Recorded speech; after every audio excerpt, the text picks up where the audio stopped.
everybody, and welcome back to the F1 Esports Series Pro Championship 2022. It is event number 2. We had 3 races last month. We've got 3 more for you over the next 3 days. Now, as I head over, they're all empty. All the sofas are empty, but that's because apparently they all wanted their own individual introductions. So first and foremost, let me introduce Alex Jakes. You're actually here. Yeah, get Yes. Yes, you're here as well. Wow. All the way round. These walk-ons, they don't get old. I'm surprised you didn't take the apex of it. Well, you know. But it's fine. How are you, mate? This You is good? close enough. This is close enough. I am delighted and honoured to be on sofa number 2. I know. For the very first Nick time. Hamilton's I know. sofa usually. It is. But where is he? Who knows? Exactly. We've got another guest, though. We're going to introduce him right now. Tom Deacon! And Come in. special guest, Yeah? Kimchi! Yeah! Dog along. There you go, there's my dog. Here we go. Sorry, Come on, guys. kimchi! Yeah, I decided Oh, I wasn't look going to at carry this. There you go, there's your bed. Well done. Cheers, guys. Thanks for having me. And I really appreciate, being a single dad of a dog. It's very difficult, so I just decided to bring her into work with me today. Hope that's all right, guys, for the car show. No, weird? it's, Is that weird? I don't know if that's weird. Is that weird? It's happening anyway. It's the best thing about the show. First so thing far. I've got a question. What has happened here, Tom? It's gone. Look, sure, the show is a little bit different.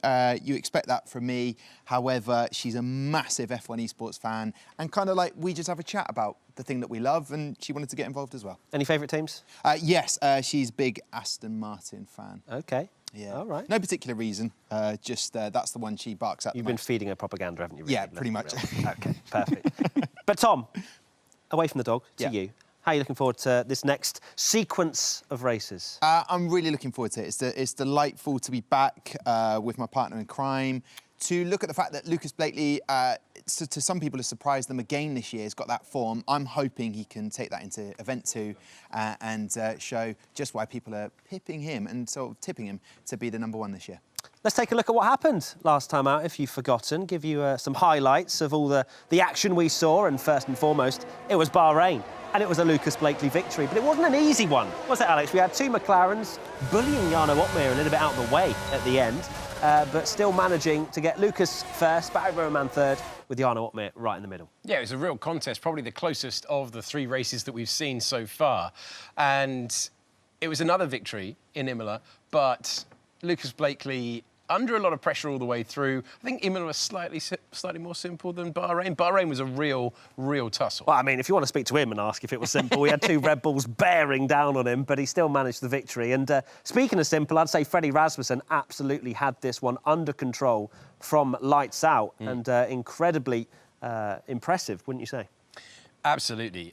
He's a Silverstone specialist. He's always proven that. And given the way that, sometimes he starts seasons, he had to be. So it's very useful for him that rounded out the final race of Event 1.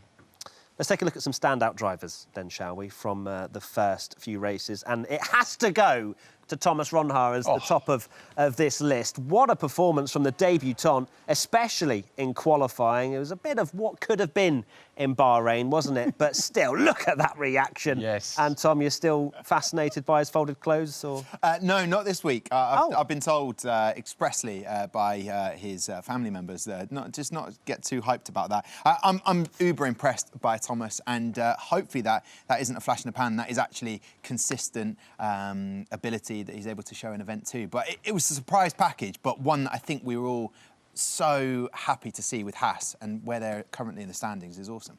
Absolutely. And Sebastian Job was another driver that was incredibly impressive in event #1 and really performing at a level that we've seen on the odd occasion. But to do it at the start of a season kind of sets you up quite nicely. Yeah, absolutely. The 2 races he's competed in, he's been superb. So I'd expect him to be getting constant run-outs for the rest of the year, hopefully, because he's certainly shown in the first 2 of the 3 races that he deserves his place in F1 Esports. Hopefully we're saying his name right now, Sebastian Job, but...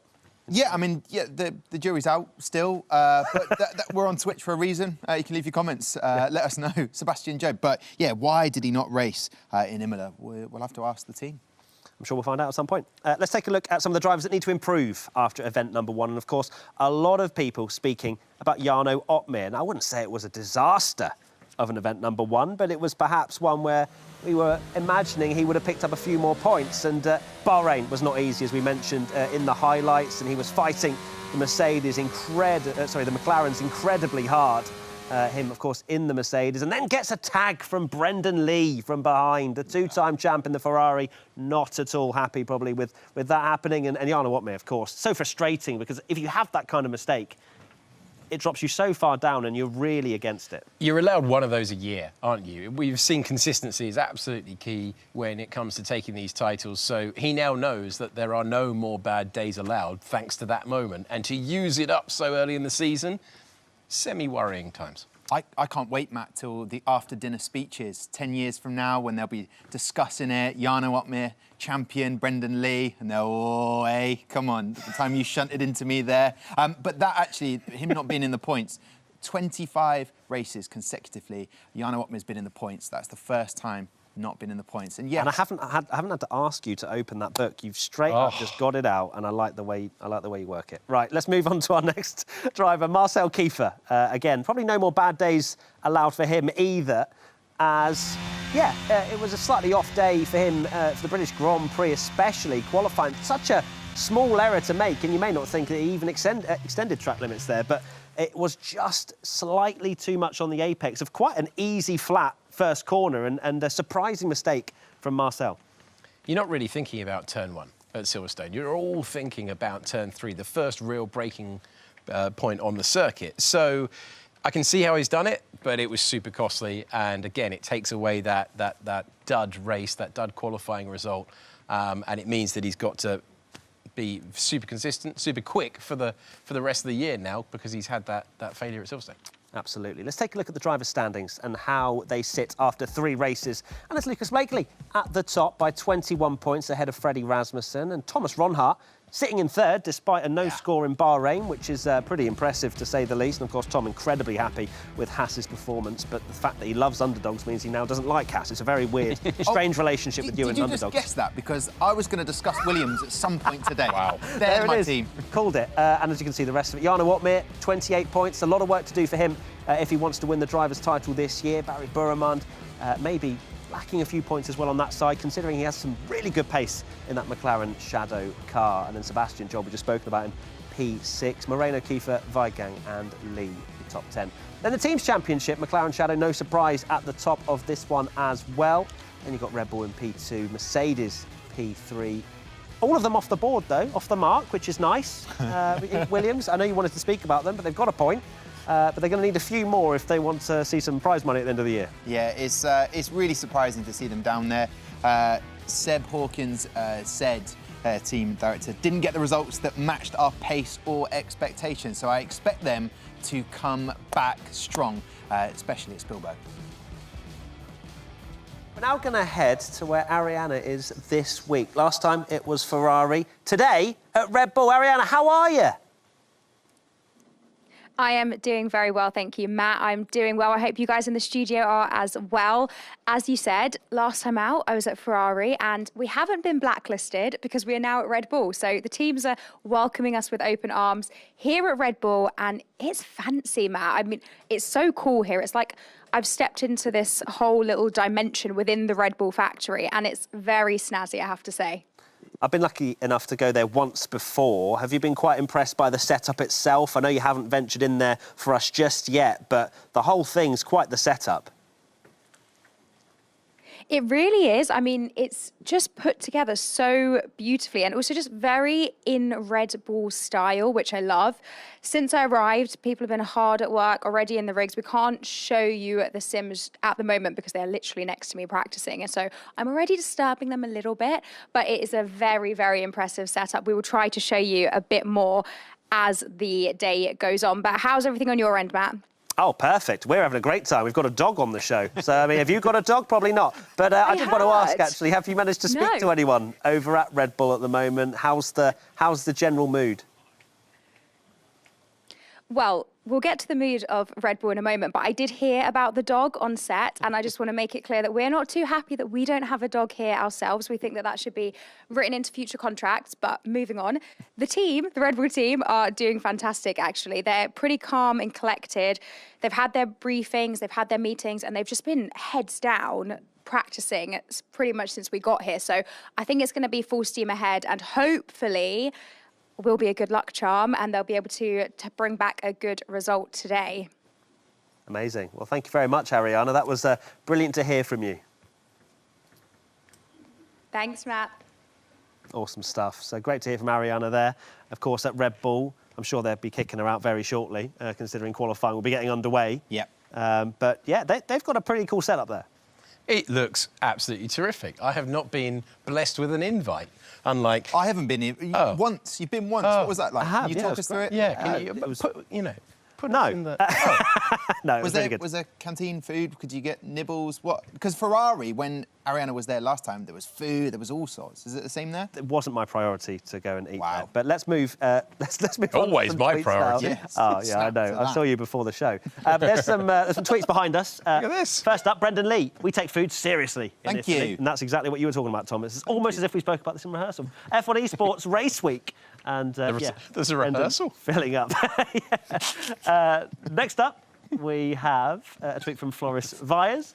Good luck to everyone in F1 Esports these coming days. Let's make it a better one than event number 1. Just turned 23 is Floris. Happy birthday to him. Also, trying to get his way back into F1 Esports. Best of luck to him.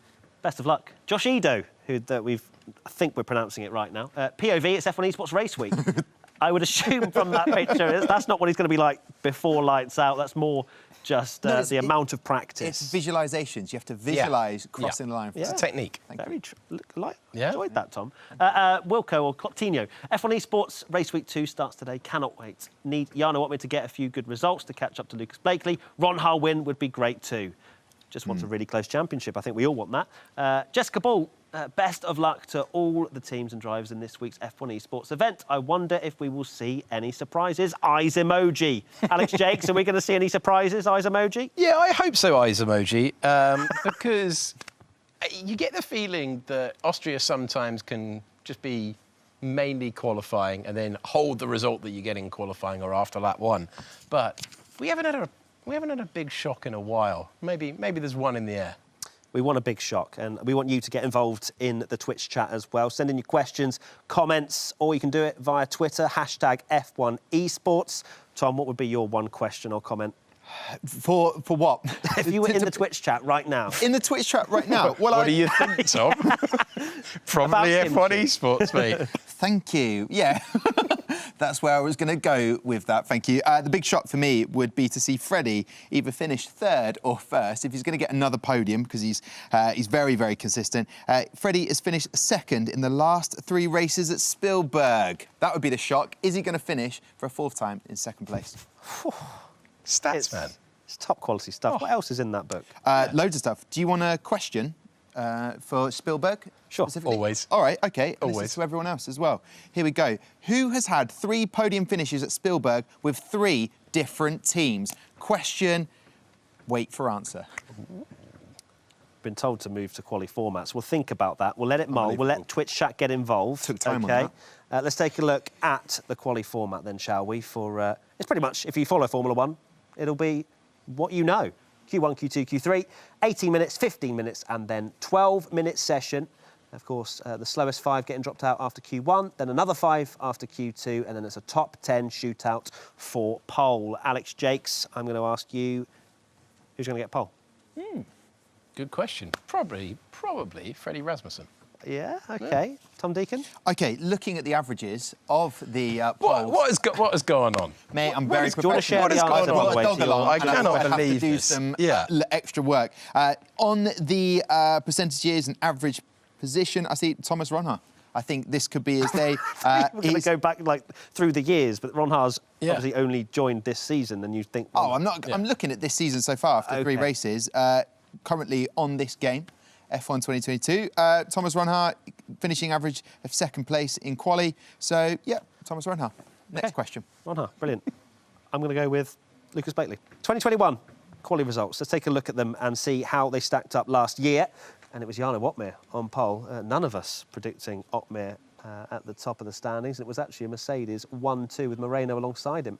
But as you can see, I was going to say, as you can see, really, really close. But as it's a very short track, we saw closer qualifying sessions at Bahrain and places like that. So quite a big gap, you'd say. Big gap there. I think Q1 was closer from memory last year. So Q1 is always I'm not going to say the messy session, but you'd expect them to be very, very tight. I've seen some predictions out there that Q1 might be separated last to first for a quarter of a second, which would be remarkable around the 10-turn circuit. But we'll see. We will see. I'm feeling threatened by the amount of prep that Tom has done here. He has come prepared. Hey, guys, we're a team. Everybody watching, averages, we're a team. Qualifying averages. I know. I can't believe this. We're a team. And I'm just imparting that knowledge. We're a team. We're sharing that knowledge. Now, Alex Jakes did spoil this next bit because we're going to take a look at the track map, which does indeed have 10 turns. Spoil! Let's not do it. It's spoiled. Delete it. So let's take a look Delete at, it. I gave away that we do actually have a rehearsal. at the Red Bull Ring. Here we go then.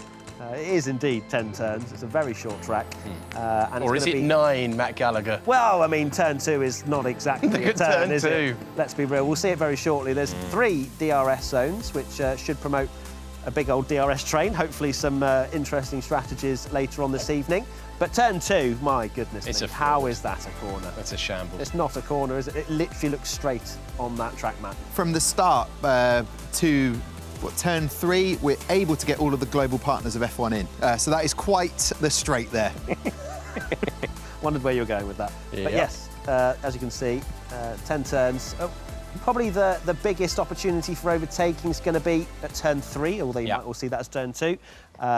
We saw quite an interesting, I would say, battle in the sense of we had the ERS battle and the teammates working together, which we saw work quite well around here.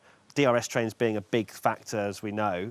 But if you can get in a good position for both of your teammates to be around, you can work together. But if it's all separate individual fighting for each other, fighting for themselves, it's a different kettle of fish. Yeah, we've seen Red Bull do exactly that in the past. Fend off against Jarno Opmeer, and so impressive when they work together like that. But yeah, that's actually, I think that's more important for qualifying, is where the 2 cars are from the same team in proximity. It's more useful to defend from, say, the ultimate fastest driver through exactly what you've mentioned there. So that's key. I'm not saying I'm surprised, Matt, but it's a top point. Thank you for agreeing. Let's take a look at the driver lineup then, which will come right behind us, actually. We'll see the first page, and we have got Danny Beresne back in the seat for Alfa Romeo. I really hope we see a good qualifying session for him, because it hasn't really gotten off the mark for the last couple of years, you have to say. And we've got a debutant. You were shouting, Tom, in rehearsal earlier? Yeah, again, we do a rehearsal. I was shouting about John Evans. I saw a video of Simon Weigang letting him know what he thought about him getting involved in a video. A little tap on the head. I'm sure many people watched that. But John Evans, a debut, and how impressed have we been with debutants this season? So hoping he gets off to a flying start. Absolutely. And then we'll move on to the second page. And not a lot of changes. Of course, you still have Ronha there in the Haas. You have the same lineup for Mercedes, same lineup for Red Bull. Alvaro Carreton alongside Shanaka Clay. So, yeah, it should be a pretty fascinating session. We've got so many storylines. Can Ronha turn up again after a first event? Was it beginner's luck? Is he going to stick it on pole again? We don't know. But it's going to be fascinating to watch, isn't it? Yeah, you can sometimes get that phenomenon of a driver really, really prepping. We know that he puts so many hours in to this, but you can build yourself up to event 1, and then can you carry the consistency through? I think that's the big question. I think there's a question mark as well. We've seen a lot of debutants this year. We know that Mercedes have a very strong overall lineup. Danny Moreno, this is a strong track for him. Should it not go to plan for Danny Moreno today, you could potentially see a driver swap there at Mercedes, I think, in coming races. Yeah, strong, I'd say, third drivers up and down the grid where your seat isn't safe. We've had David Tanitsa be swapped out, and he's a literal champion from years gone by. So it was interesting with when you look at Red Bull, that's where Ariana Bravo is today. Marcel Kiefer out with the points in Bahrain, out with the points at Silverstone, got in the point, finished second in Imola. So, but you know, more and more of that, you're not helping your teammate. I think Freddie has suffered a little bit this year. I know he got the win in Silverstone, but without Kiefer there, as you made that very good point earlier, Matt, if his teammate is not there for that DRS, there's 3 at Spielberg, you know, questions could be asked. I'm not speculating that Marcel Kiefer will be asked to take to the side and you sit this one out, Marcel, but you do need 2 strong drivers. You certainly do. You're probably wondering at home, we are still waiting for Q1 to start. That's why we're chatting away, but it will be coming very shortly. And to be fair, when Q1 starts anyway, they're out on intermediate. So, it's not like... so you claim. Eh? Bold call, this. An interesting little stat that I did notice about the Aston Martin, John Evans comes in for them to partner Simon Weigang. Accumulated licence points. You're going to have to break that down for me. But Manuel Biancalila, so far, 10 points already been. I'm not laughing. 10 points given to him. The next driver with the most is Freddie Rasmussen and then Brendan Lee with 3 points. Well, it's a good point. It's similar to penalty points in real life Formula One, where you have, you get a certain amount of points for whatever you do. Maybe it's crashing into a driver or whatever. So there are different levels to that. So it's exactly the same. So 2 more, and it's a ban. So we're talking about third drivers. The third driver will get called up shortly if Biancalila isn't going to play and by he the rules. has. Evans comes in, and maybe that's to protect the team and not get that race ban later on. Absolutely. Well, there you go. We have got Q1 finally underway. Oh, Here we are. Thank goodness, because I had no more points in the book. The book had ended. But That's a lie, Tom Deacon. That is a lie. There are loads more. There are pages and pages of stats in the Deacon Journal. Can I talk about which team I'll be rooting for today? Yeah, please do. Let me guess.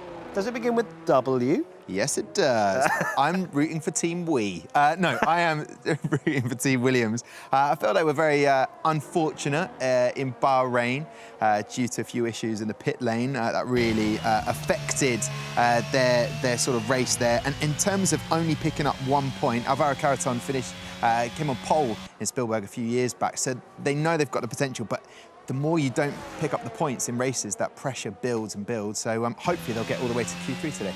We've seen Josh Eder has left the session there, which we wanted to keep an eye on. Well, he was sleeping in that picture, wasn't he? But let's hope he gets back into the session. We don't want any technical difficulties to affect any of the drivers. One thing I did want to talk about, actually, that we saw, I don't know if it was last year or the year before, with Joni Tormala, and specifically this track, where he was knocked out in Q1 and sort of spoke about how leaving a 10th on the table because he just wanted to make sure he got round without any sort of extensions of track limits, because that's the big thing around here. Track limits is absolutely vital around here. It's so easy to just overstep the mark in turn 1 on the exit of turn 1, maybe down to turn 3 on the exit there as well.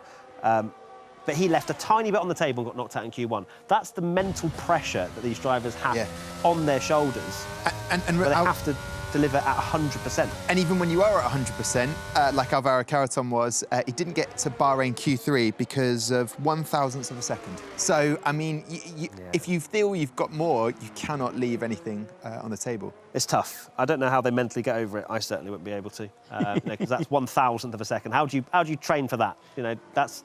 I think it depends whether you're happy with the lap as a whole. If you feel that you've maximised it, it's basically irrelevant where you are. If you put the lap together and you miss out by 1,000th, if you've got a lock up somewhere, if you've got a moment where you were like, oh, I left a meter on the edge of the track, that's the sort of thing that's going to keep you up at night, rather than the fine margins. But we talk about fine margins all the time. We talk about how talented everyone is all the time. This is always the circuit where you get them so tightly packed in that a lot of them will be having sleepless nights or, sleepless gaps in between quali of the race, whatever the equivalent is. Are you going to answer my question yet, gentlemen? I've been thinking about it. Have you? You got any thoughts? Because now's the time. Remind us of the question again. Here's the question. Who has had 3 podium finishes at Spielberg with 3 different teams? I am, of course, talking about F1 Esports. I was pointed towards that when I was asked by Matt. You got any questions? What would you ask? It's F1 Esports related. You got any general life questions, Tom? Oh, I've got loads. Why have I brought a dog to work? Why I'm in this situation? It's my favourite show. It's best broadcaster on the show, to be honest. She is out cold at the moment. Yeah. Not really. Don't take that as a review. No, I'll try not to. Don't take that to heart. So 3 podiums at Spielberg, 3 different teams. It's a good question. It's a great question. I'm trying to think. It's obviously going to be one of the top drivers that's moved around, is it? Yeah. Oh, yeah. Yeah, because I'm thinking, 3 different teams. It's not easy. If you want a clue at some point, I can tell you the Does teams. it begin with M? What? Does it begin with M? One of the name? teams does, yes. Oh, okay. One of the. Oh, right. Wait. Are we not naming the driver? Yeah, of course. Yeah. So. So one of the teams. It's a question with multiple I questions. think if you feel maybe like. a general question about life might have been a better bet here. You know. It's M. They've driven for either McLaren or Mercedes. Lucas Blakely. It's not Lucas Gunnar Blakely. Watney. Ooh. Marcel Kiefer. Are you gonna? These are not answers. You get one answer, and that's it. Lucas Blakely is out of the game. I'm trying to think who's been for 3 teams. I can't remember Otmir being with a... It's going to have to be Jan Otmir, isn't it? And that is the correct answer. Podium with Renault, a podium Renault? Yeah, with Renault, wasn't it? Alfa Romeo, Of and of course Mercedes. I thought Yeah. that was fascinating. As like you forget that he's bounced around and been very successful. World title with Alfa Romeo. We're now going to go and speak to Ariana, who is at Red Bull right now, whilst we've got a few first laps going around. Ariana, have you been kicked out? What's happening? What a first question. Yes, I have been kicked out. I have been kicked out, and the door just over my shoulder there is where all of the action is happening. They don't want us in there disturbing them. Run so in there. I feel a bit Run left in there. out, But, oh my God, should I? That would make some great content for the show, but it would also lead to me being escorted out of Red Bull, and, you know, we've still got the great race content. later. All right, Q3. So what have you learnt then, Ariana? Can you have you spoken to any of the drivers before qualifying, as we're currently watching Simon Weigang on a lap? So I wasn't able to have proper chats with them before quali, but I did speak to some of the team members and just pick up the atmosphere, and they're feeling okay from what I've heard from them, and it seems that they're just focused at the moment. As I said earlier, just like they've not been away from those sims since we arrived. So I'm hoping that all of the practice and hard work shows when it comes to the final quali parts today, Q2, Q3. Hopefully they make it through to Q1 with no problems. I'm trying really, really hard, guys, not to jinx anything. I'm trying really hard. That's our job, to be fair. Thank you, Ariana, and we'll come back to you a bit later, hopefully speak to some drivers. OK then, Q1. We've got Simon Weigang with a 104.194, a very early lap from both the Aston Martins. Different strategy, maybe just want to get the jitters out of the way, bit of nerves. Set a lap time. John Evans will not be happy with a 1:12.5, I can tell you that for free, but I think he backed out of that one and might well go for a second lap, which isn't ideal. You always want to be setting that fastest lap on the freshest part of those soft tyres. We see so many times how much time is given away on a next run on these soft tyres. Here's Alvaro Carreton about to start a flying lap as well.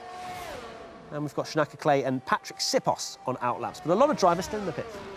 Yeah, Alvaro Carreton's got form around this circuit in the past, and so given Williams' slow start to the season, he'll be hoping that he can rediscover it once again. He is a driver who, slightly scrubbing past the apex into 3 and then getting the power down. He is a driver who, when it works for him, when he's in the rhythm, he's capable of beating everyone these days. It's frustrating. We always talk about fine margins. That's a bingo. If you want to play bingo at home for the F1 Esports Quali Show, fine margin is one. Also, in terms of the talent and how talented these drivers are, I'd say Alvaro's always been a driver that's in the top 10. And now, with the pressure, new rookies coming through, showing how much potential they got. The old guard start to push towards, they're in the top 12, they're in the top 15. I think this will be the season to define where Alvaro Carreton sits. And I hope for him that he gets back into that top 10, but at the moment, just slipping away due to those results. Well, where he's currently sitting is an invalidated lap, unfortunately, for Alvaro Carreton. Took too many liberties with track limits, but it was a 1:04.5, I think, in the end there anyway, so that wouldn't have troubled anywhere near the top. John Evans went for another lap, as you can see, and just about pipped his teammate Simon Weigang, which will give him some confidence. Simon Weigang's had A lot of experience. a lot of experience and Weigang. also a reasonable start to the season as well. I think it was Imola, wasn't he? He was quite high up, and Yeah. Simon Weigang just generally doing quite well. Yeah, very well. And I think he's the old head, the wise head, which seems fascinating to talk about Simon in that respect. But yeah, 4th in Bahrain. a 9th place finish in Imola. Of course, it's Bahrain, yeah. And then 18th, which he will not be happy with at all at Silverstone. So he was in the points for both the first 2 races, and he has scored all the points for Aston Martin. So if ever there was a driver just wanting his teammates to step up and be there when he needs, today could be that day. John Evans, fingers crossed for you. Absolutely. The prize money decided in the Teams Championship, which means Simon Weigang needs a teammate to be in that top 10 week in, week out. Here's Brendan Lee. Of course, had that contact with Jarno Opmeer in event number 1 at Imola, which will make the highlight reel for the rest of the season, I'm sure. What are you laughing at, Alex? The helmet is a bold call for Brendan Lee. He's gone in an exciting new direction. See, had you been here last event, you would have been able to comment. Wow. I mean, this is incredible. Here's the interesting thing, I think, with Arianna is now today at Red Bull. Yeah. Last time she was in Italy, enjoying all of the food. All of the food. All of the never-ending food. Yeah, and Brendan Lee even took a picture, which we saw earlier. But I wonder if they go back to form now. Maybe she will begin to be blacklisted from, depending on how the performances go. 2 7th place finishes for Brendan Lee, and as we mentioned, that DNF. David Tunitsa, surprisingly, nowhere near that form that we know he's got. But I feel there's a lot of pressure on those shoulders that we're watching turn into those corners. Brendan Lee's about to come over the line and go fastest. No, pressure. Pressure builds diamonds. That's something that Brendan would probably say. Builds diamonds. Is that? Builds them, makes them. Yeah. Composes, constructs, One of those. formulates. 6 minutes. Formulates is good. Formulates works, you know. 6 minutes and 37 We seconds were, to go. we were swimming in an ocean of nothing there for a couple of seconds, That but was brilliant. we got to shore. We've got some laps out on track right now. They're all Nicholas quite Longe. close, aren't they? Yeah, fastest in the first sector. Nicholas Longe with a 15. Traditional helmet design for Longe. 9, 6, 8. I'm here this week. Burman, fastest in the middle sector. So going pretty quickly indeed. Prishnada has gone to P3. But as we know, it's going to get very, very close at the top. We've got less than a tenth separating everyone at the moment that has set a lap time. Barry Burman, 104.017. Longe comes over the line at 104.026. Yeah, we're going to see some crazy gaps. Yeah, it's going to be ridiculous, isn't it? Look at the field spread for everyone who's set a lap time at the moment. John Evans. Oh yeah, that's a decent first effort, and it is. And yet he's plumb last with the efforts on the board, and he is barely a tenth of a second away. Now over the line, Joni Tormula over the line. Validated lap for Joni Tormula. Marcel Kiefer now sets the slowest time we've seen as Josh Ido comes over the line for P4. And Danny Beresne also now the slowest, unfortunately, in 12th at the moment. Lucas Blakely, not a particularly strong run for him first time out, as Jarno Opmeer slots himself into P3. The old millisecond between Opmeer and Weigang. And there's my prediction from earlier on. Don't want to brag about it. Don't worry about it. It's only Q1. Freddie Rasmussen over the basking line. in the glory already. That's impressive. And there's the man who's already had a pole earlier this year, the Ronha. Oh, sorry, did I make that prediction? Oh, my. I made a mistake bringing it up. And now My Ronha's prediction's ahead 13th, of so... Rasmussen. Look at the gaps here. This is ridiculous. 2 thousandths of a second separating Ron Hart and Rasmussen at the moment. The only 2 drivers into the 103s. Here's Shanaka Clay. Look at Blakely down there in P13. Won't be thrilled with that as a first effort. 4 minutes, just over 4.5 minutes to go. And your first effort here really does put pressure on your final run, given how easy it is to extend, get that lap invalidated. And remember, the early efforts that we saw, the likes of John Evans was the benchmark time that we had early on, along with his teammate Weigang. So 10th position, if you've gone out and track evolution-wise, gone behind that benchmark, you are going to be looking over your shoulder. You certainly are. 4 minutes, 5 seconds to go. Not a lot of time for the drivers to go for one more flying lap. Shanaka Clay has left it very late to set a lap time right here as he does not actually set his lap, so he's going to have one attempt to make it out of Q1. No lap time on the board for him or Tormula. Danny Moreno down in 18th at the moment. That's going to be some pressure on the Mercedes driver's shoulders. Danny Beresne as well. Marcel Kiefer, as we've mentioned, in 15th. You've got the 2 Ferraris, 8th and 9th. As we now have a brief pause. But Ron Hart already setting the benchmark. Yeah, and sort of a theme that we mentioned earlier about two drivers being very close. Brendan Lee and David Tunitsa right next to each other. But for the other guys at top, I know this is quali, but if this was to be our starting grid, you would imagine those two guys are going to work together, Ferrari, and Freddie Rasmussen is sort of, hey Marcel, whenever you want to come and help me. Barry, interestingly, is saying to Lucas, hey, come on mate, we need to be up there together. So yeah, pressure's definitely on for these guys. Yeah, we've been speaking about that, the importance of having your teammate there. And if you look at Ronha, who's currently first, I know this is Q1, but still, Ronha first, his teammate down in 17th, Rasmussen second, his teammate down in 15th. That's some pressure on those two drivers. They need to be there or thereabouts in that top 10 because otherwise you're fighting for yourself, and all of a sudden you don't have, like for example, we saw in Bahrain, we saw both the McLarens work together to pass Jarno Opmeer. If Jarno Opmeer had Danny Moreno there, perhaps it's a different story because they can work together. So very crucial for the second drivers to really get a lap in, but we've seen these qualifying sessions change so quickly. They do, and on the upside, if that was our grid, you wouldn't get the team tactics, you'd get a straight fight. And whilst the team tactics is a nice, you get different types of races, and that sort of, that tactical race is always interesting, you'd rather get an all-out brawl for the win, which it looks very competitive today. Will Danny Berezny make it out of Q1? A former very exciting driver, winning lots of races. Is he going to make it out of Q1? And hopefully that will be the ignite his season. I mean, Kimchi, I loved your point, but Kimchi didn't appear to. No, Kimchi is out. That's how she enjoys quali. It's mainly the races that she really gets going. But he's sleeping. To be fair, there is a screen kind of where she's pointing towards, so maybe she is just very subtly watching qualifying. Just one eye on it. And also the snack table over there. Yeah, probably that as well. So here we go then. The final parts of Q1. And we have got...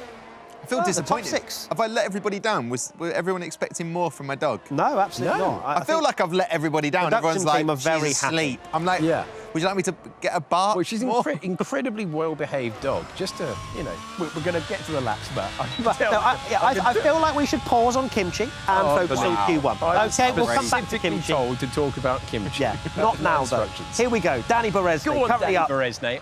Let's chuck the objectivity out of the window. I want to see this driver who's got such great form in previous seasons. I want to see him back to his best. I feel it's weighing on his shoulders all the time. He knows that the form hasn't quite been there. I want to see him hammering that brake pedal. There you go, down into turn number 4, trying to find a way through. Now he knows that original lap time of a 104.2 left a little bit on the table, so this is going to have to push, because remember, the track's evolving all the time. He's going to have to not just take a tiny step forward, he's going to have to look for about a 0.2 of a second improvement, because everyone else is going to be improving as well. Ronha, Rasmussen, Borremund, along with Nicolas Longuet, his teammate, in the pits, as he tries to find his way through into the second. I should say I'm not usually on the show at this point. 5, 4, 3, 2 and 1 seconds to go. The checkered flag is out. Danny Berezny gets himself to the top 10. He improved his lap time by a 1/10 of a second. So not the 0.2 he was looking for. David Tunitsa lowering the lap time further. So let's see what we're going to get across the line. Any decent sectors, Matt? Shanaka Clay's gone over 14th. Kiefer setting a good first sector. Purple. Blakely fastest in the middle. And we now have Blakely coming over the line to P4. Delivered when he needed to. 104.004. Exactly that. And we've got, who we've got under pressure at the moment? Weigang, 13th at the moment. We've got some improvements out there. Van Erven being 1. Round the... Oh, he's gone wide. That might well have invalidated, for Van Erven. It has indeed, and in fact was slower anyway. So it's going to be Brendan Lee, by the way, at the top of the timings, as Danny Moreno goes to P11. Danny Berezny is going to go out of Q1, along with Prashneda, Clay, Tormala again, and Van Erven. So Danny Berezny, despite doing a very solid first sector, the middle sector, he just lost that couple of tenths that you need on the likes of Brendan Lee, Thomas Ronhart.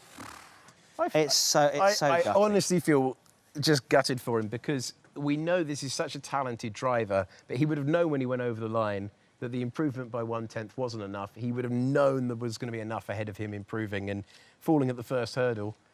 He will hope for a mighty first lap and improve it from there, but tough times again. And we know when the records and the data looks at it itself and just goes, hey, tell everybody that Bresney's had 6 pole positions in the that's second best in the F1 Esports. He's just not found his rhythm so far this season.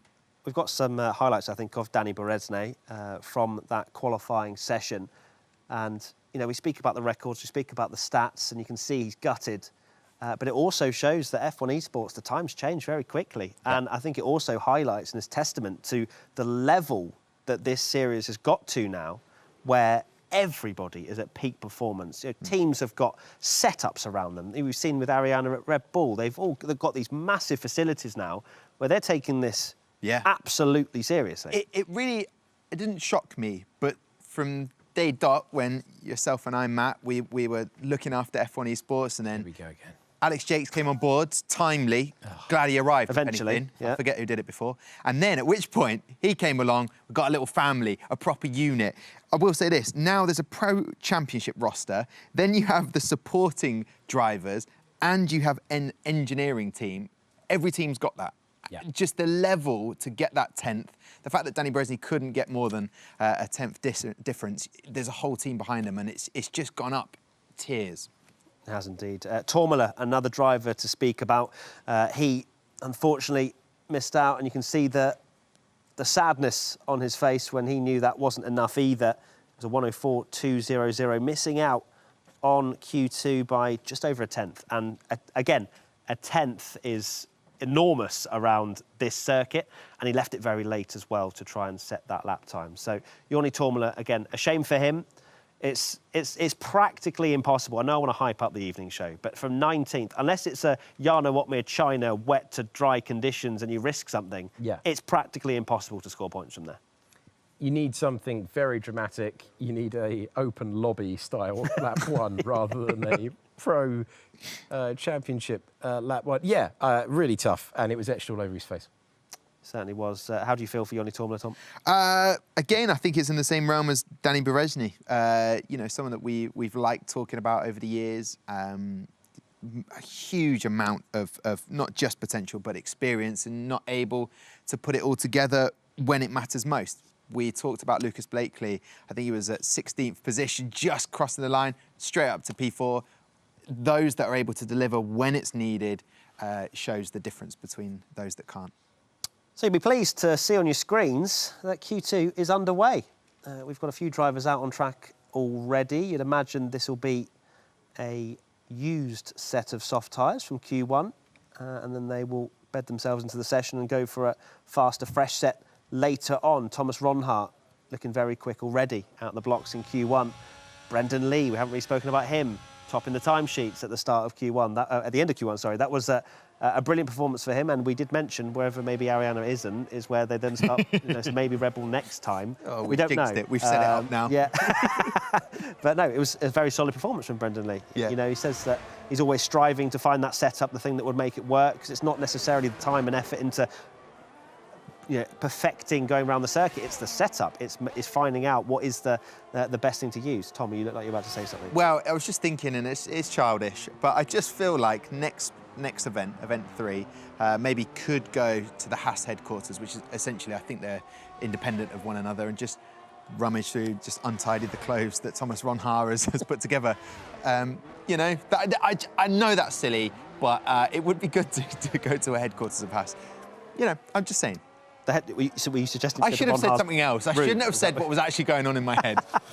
It's one of those moments at work where you're like... Hold on. You dug the hole, you get yourself out.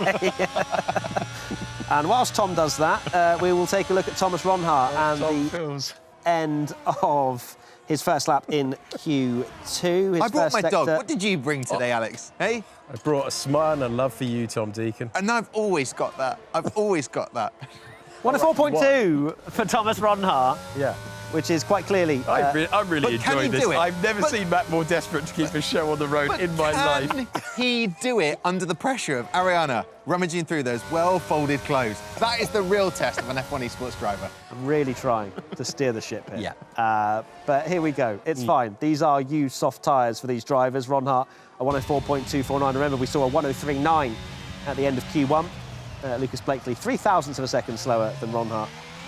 It's always good, though, to get a banker in. You never know what will happen in this session and how many drivers may well make a mistake on their final lap. We've already spoken about how difficult track limits are around here.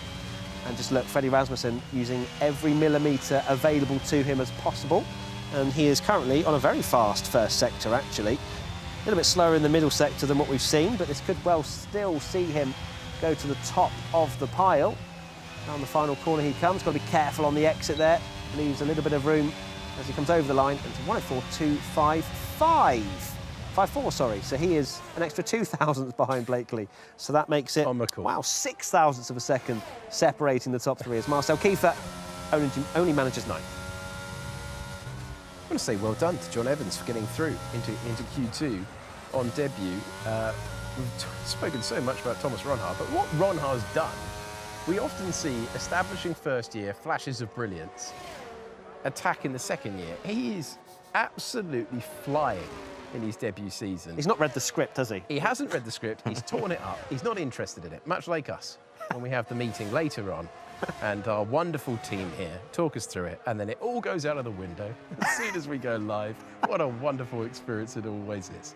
But Ronhaar's so impressive. If you consider, all right, we've had a change of game, and we've had a change of vehicle dynamics because of the regulation. Yeah. That sounds like something straight out of Tom Deacon's book, then. I mean, it really is. I could be reading from the Deacon Journal, which contains his thoughts about life, the universe, and everything, and phrases like that. But maybe it's favoured Ronhaar that the regulations have gone the way they have and the cars are the way that they are to drive. But even if it has favoured him, he's still turning up, he's still delivering under pressure. Don't want to commentator curse him, but the fact he's showing Blakely and Rasmussen the way at any session, at any point, mighty impressive.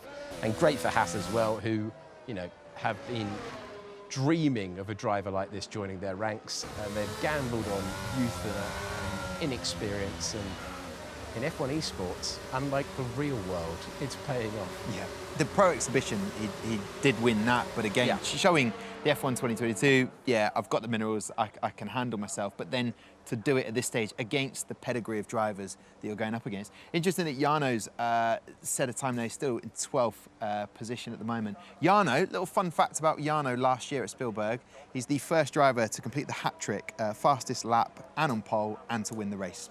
So if you backed anybody to come back in this situation, it's Jarno. He's got hold of that fact sheet, hasn't he? He has. He's written it down in the journal. Yeah. Get it a day before, I jot it down in the journal, the good stuff. That's amazing. That's one way to make it look like you've done your research. That's fine. Fair play to you. Well done. Yes, amazing stuff. First cut is the deepest, Matty. We've got a replay of John Evans. Do you sing any more of that song? I would like to. I'd like to see. That'd be the end of the show.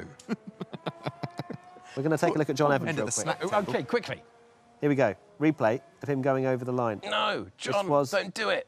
Oh, that gives you an idea of what the level we're working with right now. For all the world, that looks fine, and it's not. It's invalidation. It's the back foot, and it puts a. I don't think he's under any pressure today. I think he's done brilliantly to get into Q2, but that is harsh. But it's harsh but fair. The rules. It's the rules and it's in the book. That's how it works. So there you go. Patrick Rules Sipos have to be seen through. If you break the rules, you must be punished, and that's exactly what's happened to John Evans there. We're getting close to the real life chat. This is great. Let's get deeper. Patrick Sipos, let's talk about him. Here we go, into turn one in the Alpine. Sipos has been relatively impressive, it has to be said. Yeah. So far in his F1 Esports career. Shipos? Yeah, it was actually. Because you told me. Yeah, correct. Yeah, So I completely forgot that, so thank you. Yeah, it's all right. Shipos. He messaged you directly. Yeah, well, yeah. I had He kept mentioning it. He DM'd you. Shipos. Yeah. Did he? No, I DM'd him. You DM'd him. But did you important send him to a voice establish note going, "Hello, Patrick. How do I say your name?" And then he sent one back, "Shipos." Is that how it went, or did you just? Is that how I speak as well? I was honestly like having one of you each side.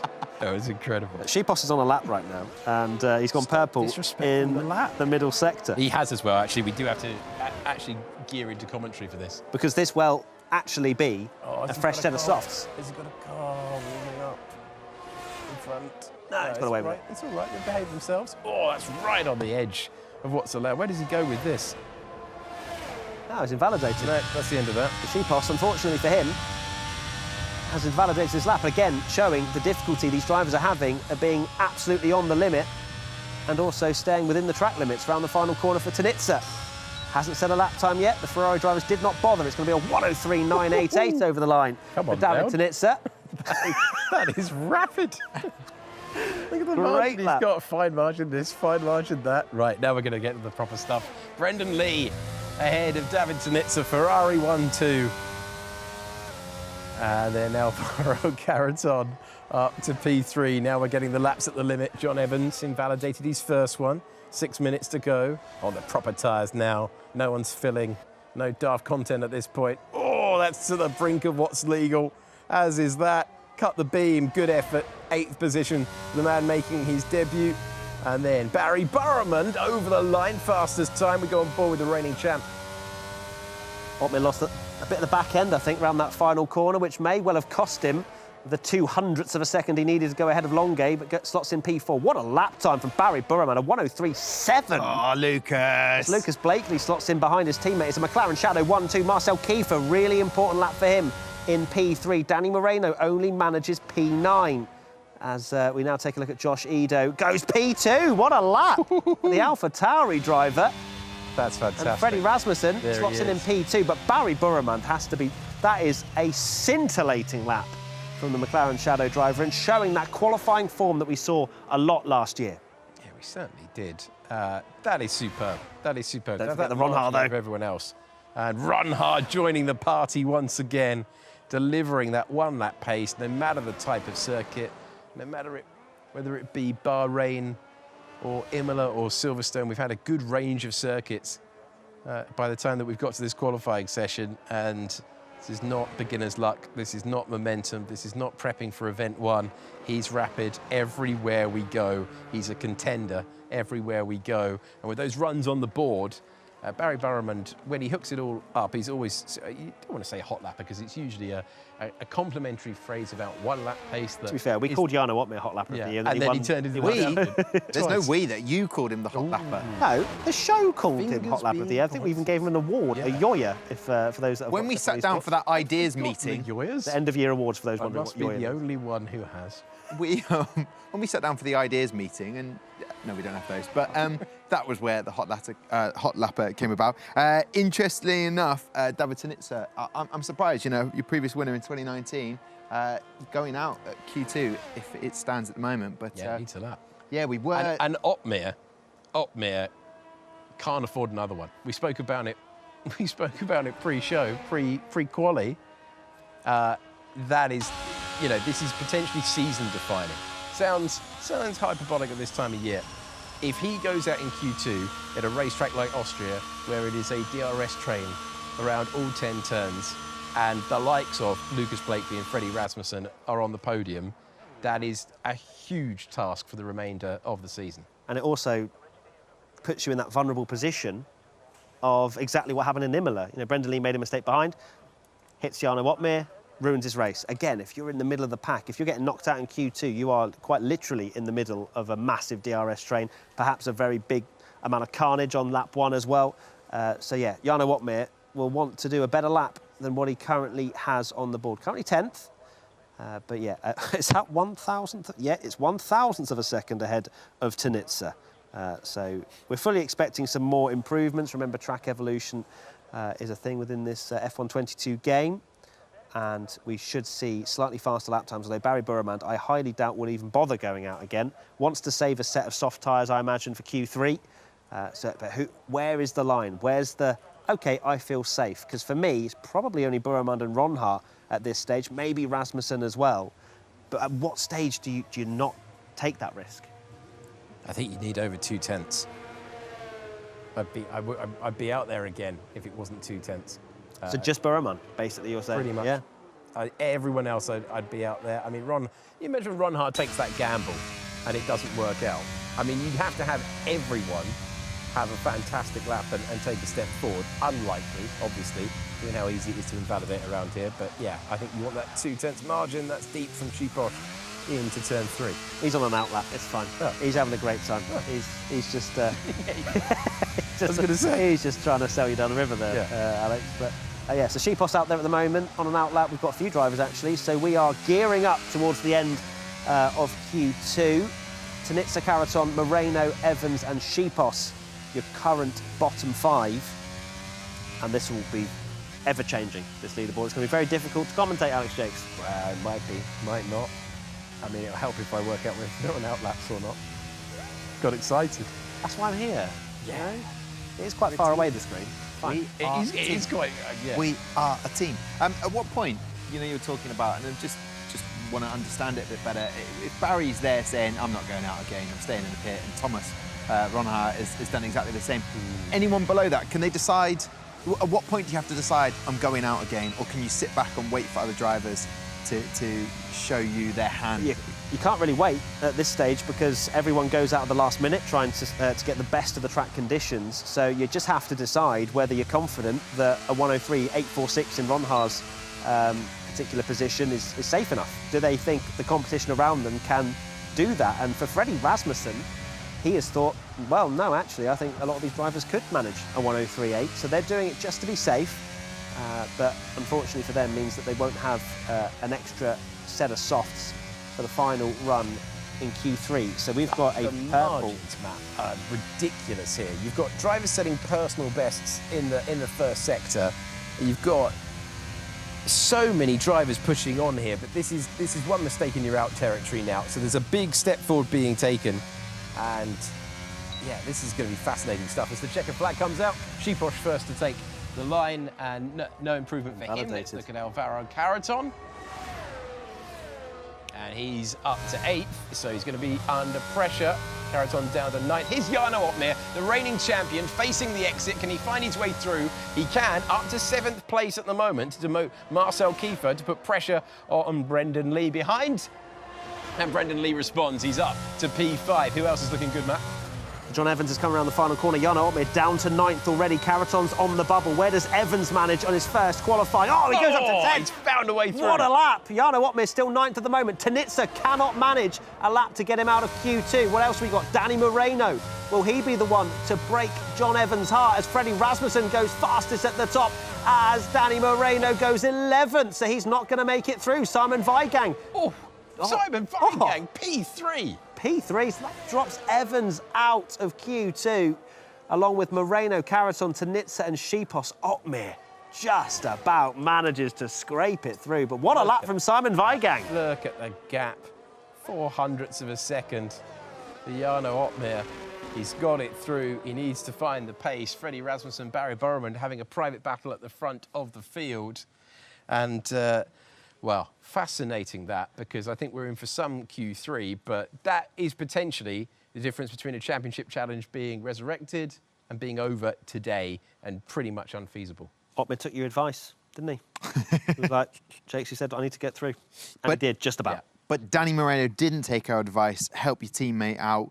Johnny Evans, again, talking teammates, Simon Weigang crossed the line, P3, pushed John Evans out, which is unfortunate for him. And Sheepos, we saw that invalidated lap time, means he goes out as well. Caraton, disappointed. He must be very disappointed. And I was hoping Williams could get there to Q3 and got it all to do. Not so out of it.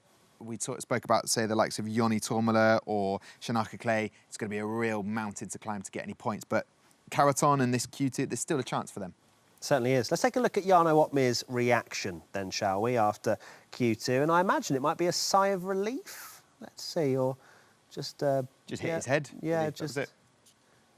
and next up we have his teammate, which he should be in the same building, so we might well get the same moody lighting. Just pan to the left. There we go. No, it was straight down the camera, that was quite intense. But Danny Moreno not managing to get through. And then David Tanitsa, who managed only 14th, as there he is. Any kind of reaction? Nope, just pondering. Would you say that? Is that disbelief? Is it? It's not hardly disbelief. I think he was just working his way through the menus, to be honest. But there's the bottom 5. They take food seriously there. Evans, Moreno, Caraton, Tanitsa and Sheepos. John Evans can be very proud of his performance. Yeah, absolutely. I think that's a superb effort. Very, very close to knocking out the reigning champion. He's ahead of another champion there. Darrington, it's in 14th place. That's an excellent debut. Certainly is. So now we move on to Q3. And it's very, very close. I was just looking, and the fastest first sector, second sector and third sector were all different drivers, which shows how highly contested this qualifying session is. Are you sticking with your predictions? Oh, I'm not changing mine. I mean, Thomas Ronhaar all the way here. Yeah, I'm still going for Freddie. Yeah, I probably would have changed to Ronhaar, but I'm going to stick with Blakely. So. You did mention Freddie went out again to set a better lap yes. time. So in terms of that soft tyre, he doesn't get an extra set to use in this Q3, right? Very true, yeah. So would you go for him if he doesn't have all of those tyres at his disposal? Well, it's a slight disadvantage, but it won't stop Freddie Rasmussen from putting in a great lap. I think it definitely gives the slight upper hand to Barry Burman, for example. I mean, that lap time will not only give him a fresh set of tyres, but also a lot of confidence as well after that amazing 103.7. But who knows? This is the F1 Esports Series Pro Championship. It is so close. And that's the reason why a lot of you are tuning into these quali shows. Sometimes this is where the points are decided. If you have a terrible quali, it's very difficult to go on a mad alternate strategy, especially around a place like this. But maybe we'll get changeable conditions. Oh, just had a quick on the track. Just wanted to show us for half a second. It's great to see, if you're a big McLaren Shadow fan, that essentially two of the same team making it through to Q3. Same as Red Bull. I'm not mentioning them, but McLaren Shadow already top of your team championship with 86 combined points. They're just showing why that they're the sort of team to beat at the moment. That consistency every single race. What happens in the actual race, we'll wait and see. But, I mean, with Barry setting a third place finish in Bahrain, a 7th place finish in Imola, 16th in Silverstone, that's the one to improve on, but it's there. The points keep stacking up for McLaren Shadow. They do indeed. The first laps of Q3 are very much underway at the moment. Marcel Kiefer, the fastest of anybody in the first sector with a 15.957. We've also got 15.9s for Longate and for Burman out there as well. Fastest middle sector for Burman. That's a very quick middle sector, faster than what we're currently seeing with Thomas Ronhaar. Where does the Haas driver go as he comes across the line? It's a 103.707, and that's the benefit of having a fresh set of tyres available as Barry Burman slots in P2. Cannot overthrow the Haas driver. What a last sector. What can Marcel Kiefer do? Oh, that's a very poor last sector, I think, for Marcel Kiefer there, as he had set the fastest first sector of anybody. It was the middle sector, actually. He lost over 3.5 tenths to the fastest McLaren Shadow driver, Barry Burman, through Sector 2. Simon Weigang clearly on a used set of softs as well. But there you go, that's the difference, right? Ronhaar and Burman didn't go out for a second run in Q2, and look at the times they can put on the board. Barry Burman has had to watch his teammate rock up, take victories. He's still chasing that race performance. He's been on the podium at the start of the year, as Tom already told you, but psychologically, he's able to out-qualify his teammate here and convert a better result. Begins to swing the pendulum back in his direction, but that's a superb lap from both Ronhaar and Barry Burman. And to be honest, Barry Burman will be frustrated that he's P2. And having that fierce rivalry as well, the fact that if Barry Burman can get on top and beat Lucas Blakely here, that is beneficial for the team because they work together, they can learn from each other as well, and having two drivers right at the top of their game, it can only be helpful. And also, if you're Lucas Blakely and you haven't quite got the ultimate pace around this circuit, you win championships by making sure that bad days don't become terrible days. So a terrible day for Lucas Blakely is to find himself 8th, 9th or 10th here. If he keeps himself top 5 when you don't have the pace, that's the sort of form. That's what we've seen Jarno Opmeer do. Jarno Opmeer, I think that's his second channel we should well, you know, actually. Jarno Opmeer, we got there at the end. That's what we've seen him do in the last couple of years. Good luck going error-free for the remaining 7.5 minutes. No, but I like Matthew Gallagher. I want Opmeer. I want Opmeer. I want him to move up more because... But I'm actually not even joking. That genuinely is a channel he's just released. So I think you've been watching it. You're just a big fan. I just love the content. I told you last time. But Barry's got him and Jakey Benham. Previous in Spielberg finishing 3rd last season.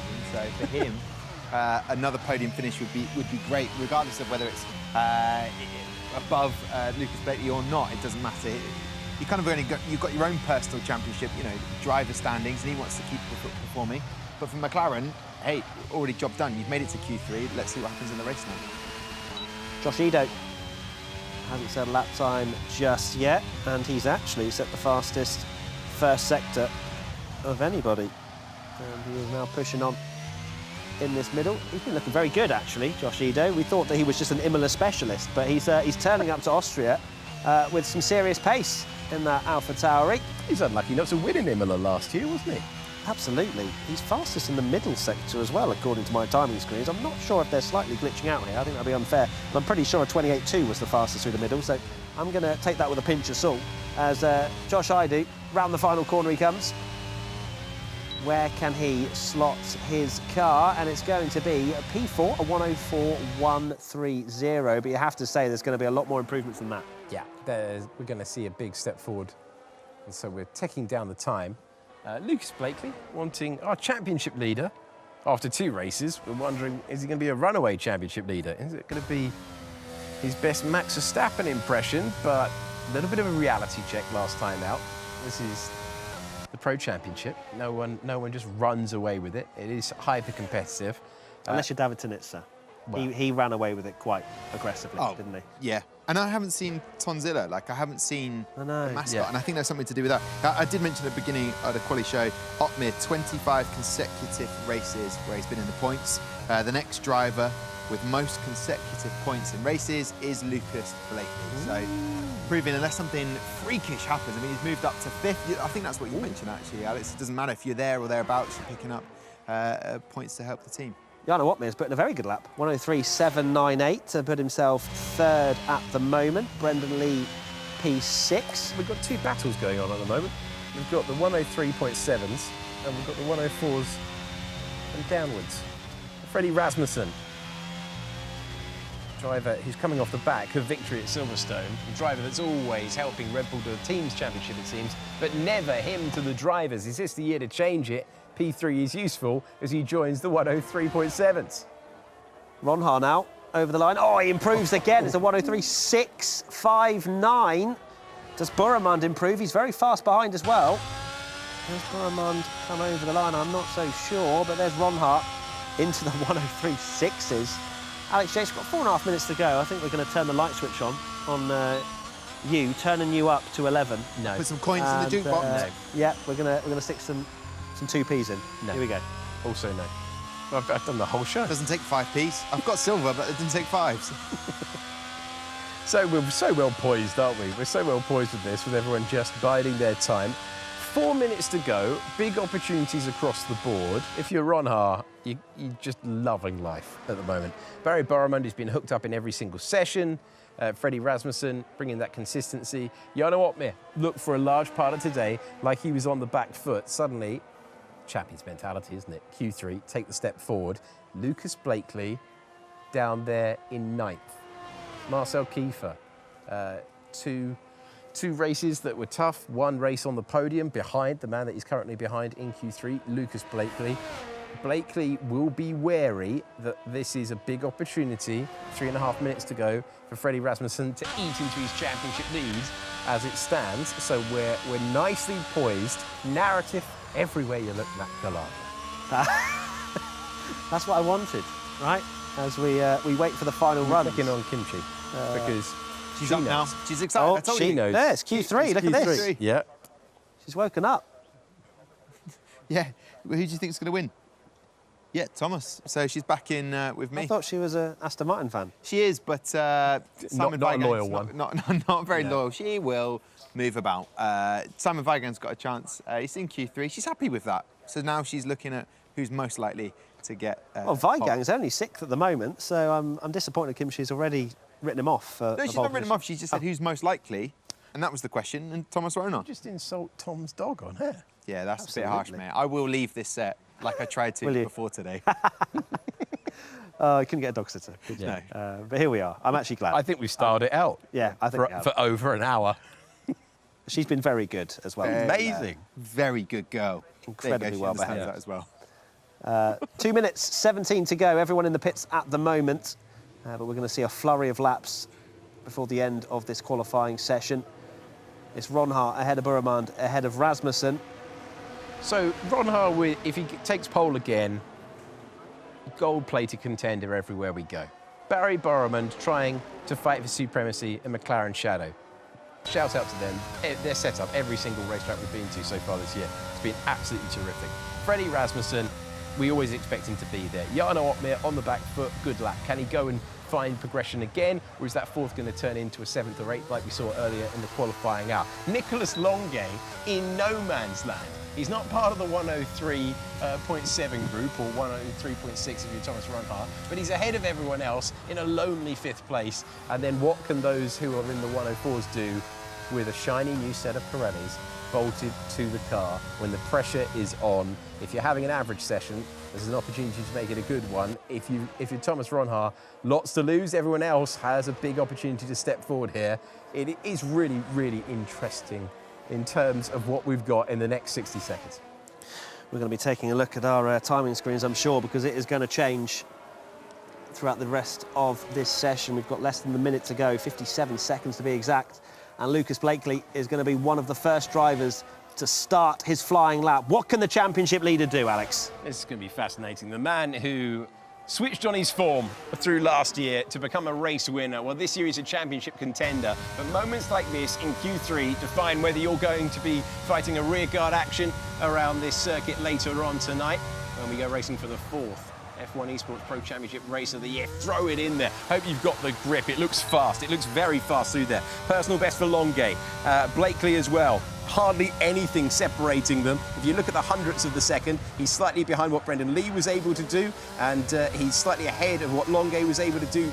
Very, very similar as well to Opmeer. Josh, I do. Through that first sector, he is mighty. He's the fastest to go through there. At least he was. Freddie Rasmussen, purple, sector 1. And this lap is so quick, it's so fast that it's disappearing for Lucas Blakely. Just needs it to be tidy. Ultimately, just needs it to be the top 5. That's where he's aiming. Ronhaar, the driver on pole. Checkered flag is out at the end of Q3. Here's our championship leader to cut the beam with Rasmussen going quickly behind. It's the front row as it stands for Lucas Blakely. Kiefer is up to 6th. But the lap times are going to come quickly. Longuet to the front row now. That's a great lap under pressure. The man goes from 5th to 2nd. Barry Burmond back on the front row where he was before. Jarno Opmeer in the gravel. Jarno Opmeer off the road. He will not improve his time. Ronhaar, Burmond. Oh! Wow, that's outrageous. Josh Ahidu has gone over the line and he's put himself. But it's Freddie Rasmussen at the end to get ahead of Ronhaar, to get ahead of Ahidu, to get ahead of Burmond. Simon Weigang helps himself. Thomas Ronhaar to pole.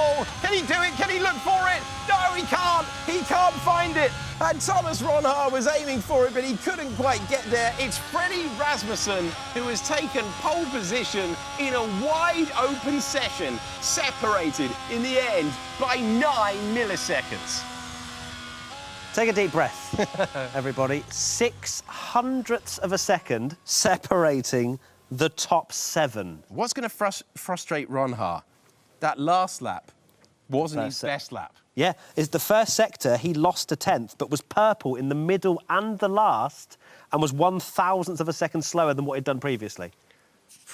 What a qualifying session. Fine I'm sorry. and then fine margins. But Sorry, those can I just repeat that? Yeah. 600ths of a second separating the top 7. That's ludicrous. Big shout out to Nicholas Longuet, showing why he has been signed by several different teams in the F1 Esports, showing when it matters. People have sort of said his seasons could potentially be over after event 1, not showing that form that we want from him, but back there. And that is awesome to see from him up to 6. But yeah, Josh Edo.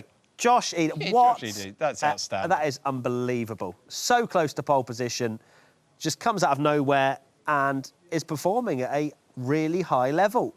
Brendan Lee, just over a 10th away from pole, 8th. It's borderline ludicrous what we've just seen. No, it is ludicrous. There's no borderline about it. This is... It's fantastic. That was a brilliant exhibition of driving skill in F1 Esports, and you could have just put together a great lap, but you needed an exceptional one, and Rasmussen found it in the end. Let's take a look at the AlphaTauri driver, Josh Edo, and how he reacted after popping himself P3 on the grid, straight to his teammate. I think that's Freddie in the background, isn't it? Yeah, he's Oh, that's quite funny, actually. So he's looked over his shoulder to see what Rasmussen was doing. That's brilliant. And I tell you what, there's nothing better, as I guess, as a driver in the F1 Esports, when you've got Freddie Rasmussen, with that becomes his 13th pole position now, the most out of any other F1 Esports driver. Just turn around and go, yeah, I wasn't far off. Do you want to gloat or at this point? I will at some point. Oh, OK. How much time have we got left? I just thought I'd tee you up. No, just how much time? But Freddie Rasmussen, what a drive. I mean, look, it's not the boldest prediction in the world to say Freddie Rasmussen's going to be on pole, but delivering at a circuit where he's had success in the past, but I'm so impressed with Ron Hart, and I love that it feels like you can take nothing for granted. It feels like you really have to go and earn every moment. That is a superb session. I really enjoyed that. And we've got a lot of different drivers, teams in the top 6. They're all different. So there's going to be no niceties, is there, between those That's what we wanted. You wanted an all-out battle. I wanted a brawl. And we're going to get it. I wanted to fight for it. And, you know, Rasmussen's gone through every single conceivable scenario in F1 Esports. Ron Hart is learning the racecraft. As we saw between both of them, first race of the year where they made contact and Ron Hart came off, playing the percentage game on that opening lap is going to be so important for Ron Hart. But again, brilliant work. Now, we were trying to speak about this whole jinx that Ariana might have, but she's with the pole position winner of Freddie Rasmussen. So, Ariana, how's the mood there? I imagine reasonably good? The mood is good here, and as you can see, we have our pole sitter with us right now, so I'm not going to steal any of the limelight. Freddie, fantastic result there. That was a close quali in those last stages. Talk us through that. Thank you, yeah. It was a really close qualifying from Q1 to Q3. I got a good lap in Q1 and could stay in, save a set of tires for Q3. And then I had 2 laps there. The first one was not so good, but then I nailed it on the second, and it was enough for pole. It was indeed. And what was it for you that felt that it all went perfectly in that second run? Because, as we said, so close, but you've come out on top. I think it's all about turn 1. If you have a good turn 1, it's a lot easier to nail the lap. And luckily I had that, and then the hairpins were pretty good. And then I took it really easy in last sector, but it was still enough. And looking ahead to the race this evening, how are you feeling about that? Do you feel confident now that you've been out in qualifying and seen the potential of the car? Yeah, I think we're pretty confident. Our race pace has been pretty good the whole season, also the previous years, so should be good. Fantastic. Well, we'll be cheering you on from outside here. Thank you so much, Freddie. Thank you. Amazing stuff. So there's Freddie Rasmussen, our pole sitter. Yeah. Sorry, it's just, we'd love to be cheering you on from inside, but we're not allowed, so we'll be outside. And even then, they'll still have to be quiet. Yeah. So, and I love how he said, I took it really easy in the last sector. He's one of those drivers, Matt, that He kind of did. By 700ths of a second. It's like you say, ludicrous that we're talking about it in that way. But this is the guy, you know, 13 poles now in terms of 11 race wins. The next closest is Jarno Opmeer. I mean, this is a consistent driver, Freddie Rasmussen. 29 podiums. I reckon he'll get into 30 tonight. Amazing stuff. What a tee-up. Let's take a look at what's coming up for the evening show. Mr. Tom Deacon will be hosting you for the race at Austria, and what a qualifying session we have had. It should be a thrilling race this evening, so come and join us at 7:30 p.m. BST. Big thanks to Tom Deacon, to Alex Jakes, and of course to Kimchi as well, and we'll see you MVP. tonight at 7:30. And I mean, look, we have to leave you with the star of the show, Kimchi.